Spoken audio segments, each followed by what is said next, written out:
Good morning students. Last class में हमने class 12 के चैप्टर 5 वंशागति एवं विविधता के सिद्धांत के अंतर्गत मेंडल के नियमों के बारे में पढ़ा था, जो कि आनुवांशिकता के नियम भी कहलाते हैं। और आज हम पढ़ने जा रहे हैं मेंडलवाद से विचलन के अंतर्गत अपूर्ण प्रभाविता या इनकम्प्लीट डोमिनेंस को। तो मेंडल के द्वारा दिया गया प्रभाविता का नियम, जिसे हमने लास्ट क्लास में पढ़ा था, उसके अंतर्गत मेंडल ने ये बताया था कि जब दो विपरीत लक्षणों वाले जनकों के बीच में क्रॉस कराया जाता है तो जो पहली पीढ़ी प्राप्त होती है F1 पीढ़ी, उसमें केवल प्रभावी लक्षण ही दिखाई देते हैं और अप्रभावी लक्षण जो हैं वो पूरी तरह से दबे हुए रहते हैं। मतलब कि F1 पीढ़ी में अप्रभावी लक्षण बिल्कुल भी दिखाई नहीं देते।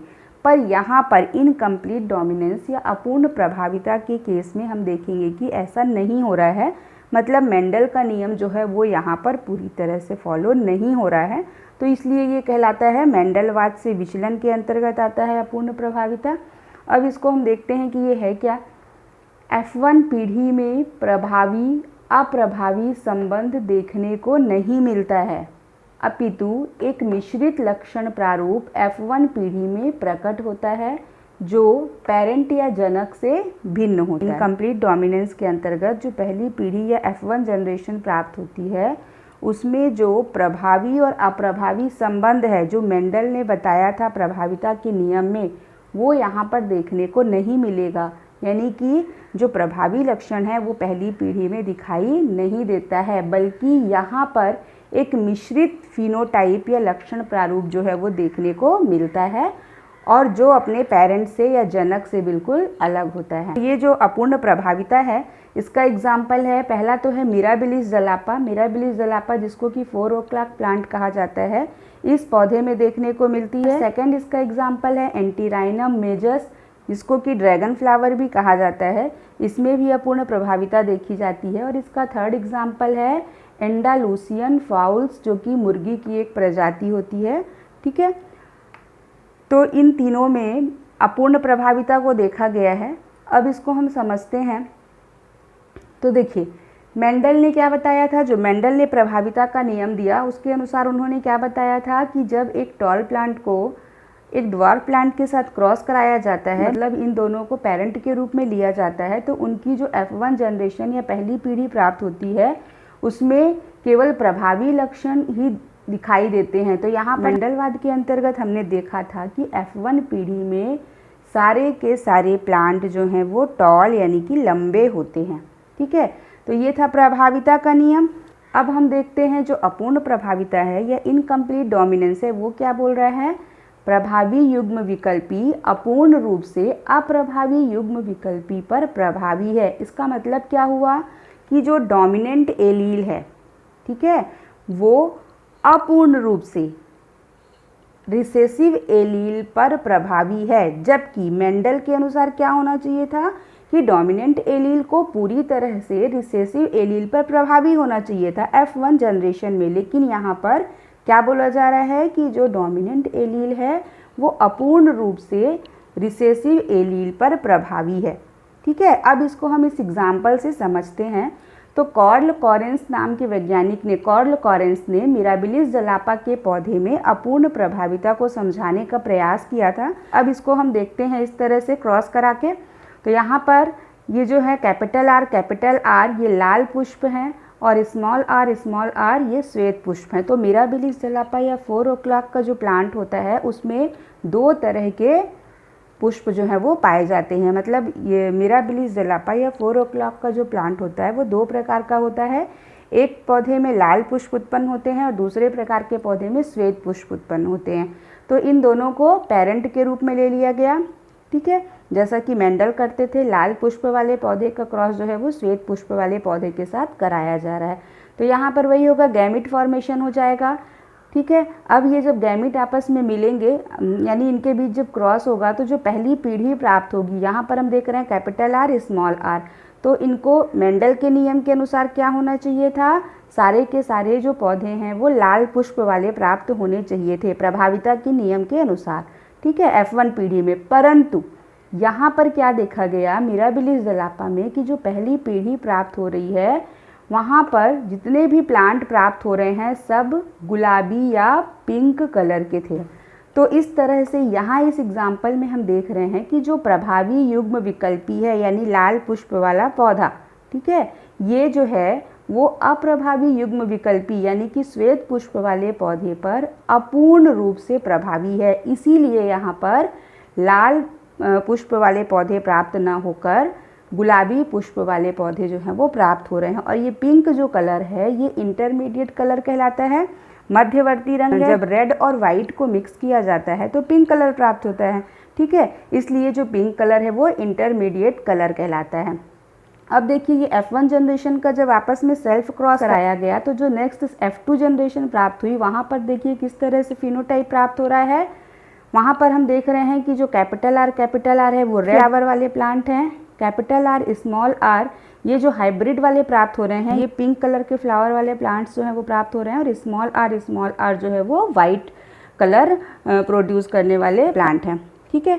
तो इस तरह से इनका हम फिनोटाइप और जीनोटाइप रेशियो देखें। अब F2 जो पीढ़ी प्राप्त हो रही है तो उसका लक्षण प्रारूप अनुपात या फिनोटिपिक रेशियो देखें F2 जनरेशन का, तो यहाँ पर हम देख रहे हैं कि रेड फ्लावर का प्लांट 1 मिल रहा है, पिंक फ्लावर के प्लांट जो है वो 2 प्राप्त हो रहे हैं, और वाइट फ्लावर वाले प्लांट जो है वो 1 प्राप्त हो रहे हैं। तो इनका फिनोटिपिक रेशियो या लक्षण प्रारूप अनुपात 1:2:1 प्राप्त हो रहा है। इसी तरह से यदि इनका हम जीनोटिपिक रेशियो देखें तो यहाँ पर देखिए कैपिटल आर यानी कि प्योर जो रेड फ्लावर वाले प्लांट हैं वो 1 है, हाइब्रिड प्लांट जो है कैपिटल आर वो 2 हैं, और स्मॉल आर 1 है। तो इनका हम जीनोटिपिक रेशियो देखें तो वो भी 1:2:1 प्राप्त हो रहा है। तो इस तरह से यहाँ पर हम देख रहे हैं कि मिराबिलिस जलापा के प्लांट में F2 जनरेशन में जो फिनोटिपिक रेशियो है और जीनोटिपिक रेशियो है यानी कि लक्षण प्रारूप और जीन प्रारूप दोनों का अनुपात सेम प्राप्त हो रहा है 1:2:1, ठीक है। तो इस तरह से ये जो हमने एग्जाम्पल देखा इसके आधार पर हम क्या चीज़ें बोल सकते हैं कि जो इनकम्प्लीट डोमिनेंस या अपूर्ण प्रभाविता है उसको इंटरमीडिएट इफेक्ट भी बोला जा सकता है, क्योंकि यहाँ पर इनकम्प्लीट डोमिनेंस में हमको मध्यवर्ती प्रभाव देखने को मिल रहा है। क्या मध्यवर्ती प्रभाव? यहाँ पर हमने देखा कि लाल और सफ़ेद के बीच में जब क्रॉस हो रहा है तो गुलाबी रंग प्राप्त हो रहा है, तो ये क्या है? मध्यवर्ती प्रभाव है। इस अपूर्ण प्रभाविता को इंटरमीडिएट इफेक्ट भी कहा जा सकता है। इसी तरह से इसको ब्लेंडिंग इनहेरिटेंस भी हम बोलेंगे। ब्लेंडिंग इनहेरिटेंस का मतलब होता है मिश्रित वंशागति। तो यहाँ पर हम देख रहे हैं शुद्ध लाल और शुद्ध सफ़ेद पौधे के बीच में क्रॉस कराने पर जो उनकी वंशागति हो रही है तो उसको हम देख रहे हैं कि किस तरह की हो रही है, मिश्रित, क्योंकि F1 जनरेशन में सारे के सारे जो हैं वो गुलाबी पुष्प वाले पौधे प्राप्त हो रहे हैं, और F2 जनरेशन में हम देख रहे हैं तो वहाँ पर भी गुलाबी पुष्प वाले पौधे हमको प्राप्त हो रहे हैं। लेकिन पूर्ण मिश्रित वंशागति नहीं कहलाएगी, क्योंकि F2 जनरेशन में हमको रेड और वाइट यानी कि जो पेरेंट थे उनका जीनोटाइप भी प्राप्त हो रहा है, साथ में हमको 2 प्लांट जो है वो पिंक भी प्राप्त हो रहे हैं। इसी तरह से इनकम्प्लीट डोमिनेंस को पार्शियल डोमिनेंस भी कहा जा सकता है। पार्शियल डोमिनेंस यानी कि आंशिक प्रभाविता।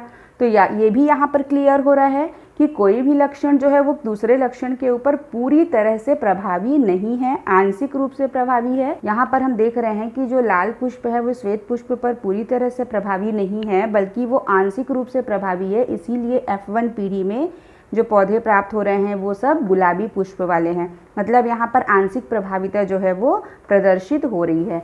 इसी प्रकार से इनकम्प्लीट डोमिनेंस को सेमी डोमिनेंस या अर्ध प्रभाविता भी हम कह सकते हैं, क्योंकि यहाँ पर जो प्रभाविता है वो पूरी तरह से प्रदर्शित नहीं हो रही है। कोई भी जो लक्षण है वो दूसरे पर पूरी तरह से प्रभावी ना होकर आधे रूप में प्रभावी है, अपूर्ण रूप से प्रभावी है, इसलिए इसको हम अर्ध प्रभाविता भी कहेंगे। तो इस तरह से जो इनकम्प्लीट डोमिनेंस या अपूर्ण प्रभाविता है उसको इंटरमीडिएट इफेक्ट या मध्यवर्ती प्रभाव भी बोला जा सकता है, मिश्रित वंशागति या ब्लेंडिंग इनहेरिटेंस भी बोल सकते हैं, पार्शियल डोमिनेंस या आंशिक प्रभाविता भी बोल सकते हैं, सेमी डोमिनेंस या अर्ध प्रभाविता भी कहा जाता है। तो इन सब में आपको बिल्कुल कंफ्यूज नहीं होना है, ठीक है। तो ये हो गया मिराबिलिस जलापा का एग्जाम्पल। अब सेकंड हम देखते हैं एंडालुसियन फाउल, जो मुर्गी की एक प्रजाति है, ऑस्ट्रेलियन मुर्गी कहा जाता है इसको। तो अब हम इसमें इनकम्प्लीट डोमिनेंस को देखते हैं। अब ये देखिए एंडालूसियन फाउल्स में अपूर्ण प्रभाविता किस तरह से प्रदर्शित होती है। यहाँ पर एंडालूसियन फाउल्स ऑस्ट्रेलियन मुर्गी की एक प्रजाति है। इसमें भी दो कलर की मुर्गियाँ प्राप्त होती हैं, एक जो होती है वो काले रंग की होती है और दूसरी जो है वो श्वेत रंग की होती है। तो इसमें क्या किया गया है कि ब्लैक और वाइट फाउल्स के बीच में जब क्रॉस कराया गया तो जो F1 जनरेशन प्राप्त हुई उसमें सारी की सारी जो मुर्गियाँ हैं वो ब्लू कलर की प्राप्त हो रही हैं F1 जनरेशन में। ठीक है, तो यहाँ पर भी हम देख रहे हैं कि जो प्रभाविता का नियम है वो फॉलो नहीं हो रहा है। यहाँ पर भी हमको इनकम्प्लीट डोमिनेंस या अपूर्ण प्रभाविता देखने को मिल रहा है। मतलब यदि मेंडल के अनुसार देखा जाए तो यहाँ पर F1 जनरेशन में सारी की सारी जो मुर्गी है वो कैसी होनी चाहिए थी, ब्लैक कलर की होनी चाहिए थी, डोमिनेंट कैरेक्टर वाली। लेकिन यहाँ पर हमको दोनों का जो मिश्रण है ब्लैक और वाइट का वो दिखाई दे रहा है। तो इस तरह से ये ब्लू कलर की प्राप्त हो रही है। जब इनका हम सेल्फ क्रॉस कराएंगे तो F2 पीढ़ी जो F2 जनरेशन प्राप्त हो रही है वहाँ पर फिनोटिपिक रेशियो और जीनोटिपिक रेशियो जो है वो सेम प्राप्त हो रहा है। ठीक है, अब इनके बीच में जो F1 जनरेशन प्राप्त हो रही है उनके बीच में जब सेल्फ क्रॉस कराया गया, स्वपरागण कराया गया, तो यहाँ पर हम देख रहे हैं कि कुछ इस तरह से फिनोटाइप और जीनोटिपिक रेशियो जो है वो प्राप्त हो रहा है। यहाँ पर कैपिटल बी यानी कि ब्लैक कलर की हो गई और कैपिटल बी स्मॉल बी ये जो हाइब्रिड जीनोटाइप प्राप्त हो रहा है ये फाउल्स जो थे वो ब्लू कलर के प्राप्त, स्मॉल बी जो है वो वाइट कलर की थी। तो इस तरह से हम देख रहे हैं कि फिनोटिपिक रेशियो 1:2:1 और सेम यही जीनोटिपिक रेशियो 1:2:1 प्राप्त हो रहा है। ठीक है, मतलब लक्षण प्रारूप अनुपात और जीन प्रारूप अनुपात F2 जनरेशन का दोनों सेम प्राप्त हो रहे हैं। जबकि मेंडल के अनुसार ये क्या होना चाहिए था, फिनोटिपिक रेशियो जो है वो 3:1 होना चाहिए था और जीनोटिपिक रेशियो 1:2:1 होना चाहिए था। ठीक है, लेकिन यहाँ पर फिनोटिपिक रेशियो 3:1 प्राप्त ना होकर 1:2:1 प्राप्त हो रहा है। तो इस तरह से मुर्गी की एक प्रजाति है एंडालूसियन फाउल्स, इसमें भी अपूर्ण प्रभाविता देखने के लिए मिलती है। तो इस तरह से क्या हुआ कि जब इस प्रकार का ब्लू कलर की जो फाउल्स है वो प्राप्त हुए तो ये जो ब्लैक और वाइट कलर की मुर्गियाँ थी इनका मार्केट वैल्यू उस समय ज़्यादा नहीं था। तो फॉर्म के लोगों ने सोचा कि हम लोग ये ब्लैक और वाइट कलर की मुर्गियों को यदि समाप्त कर दें पूरी तरह से तो केवल बचेंगी ब्लू कलर की मुर्गियाँ। ठीक है, और फिर इनका आपस में ही क्रॉस होगा तो सारी जो जनरेशन है वो ब्लू प्राप्त होगी। उनको ऐसा लगा, उनकी सोच ऐसी थी, क्योंकि उनको ये वाली चीज़ें नहीं पता थी। क्योंकि यहाँ पर हमने वही चीज़ तो किया है, यहाँ पर जो F1 जनरेशन प्राप्त हुई जिसमें कि सारे के सारे फाउल्स जो ब्लू प्राप्त हो रहे हैं उनका हमने सेल्फ क्रॉस कराया, मतलब हमने उनका आपस में ही क्रॉस कराया है। फिर भी हमको F2 जनरेशन में जो पेरेंटल संयोग है वो देखने को मिल रहा है, मतलब जो पेरेंट्स थे उनका जीनोटाइप हमको F2 जनरेशन में मिल रहा है। यहाँ पर हम देख रहे हैं कि 4 मुर्गी F2 जनरेशन में प्राप्त हो रही हैं, तो उसमें से एक जो है वो ब्लैक होगी, एक जो है वो वाइट होगी और 2 मुर्गियाँ ब्लू कलर की प्राप्त होंगी। मतलब यहाँ पर केवल 2 मुर्गी ही हमको ब्लू कलर की प्राप्त होगी। पर इसकी जानकारी फॉर्म के लोगों को नहीं थी। उनको क्या लग रहा था कि यदि हम ब्लैक और वाइट मुर्गियों को पूरी तरह से समाप्त कर देंगे तो जो सारी जनरेशन है मुर्गियों की वो सब ब्लू की ही रहेगी। ठीक है, तो इस तरह से ये हो गया अपूर्ण प्रभाविता। आज की क्लास में बस इतना ही। उम्मीद करती हूँ आपको समझ में आया होगा। Thank you.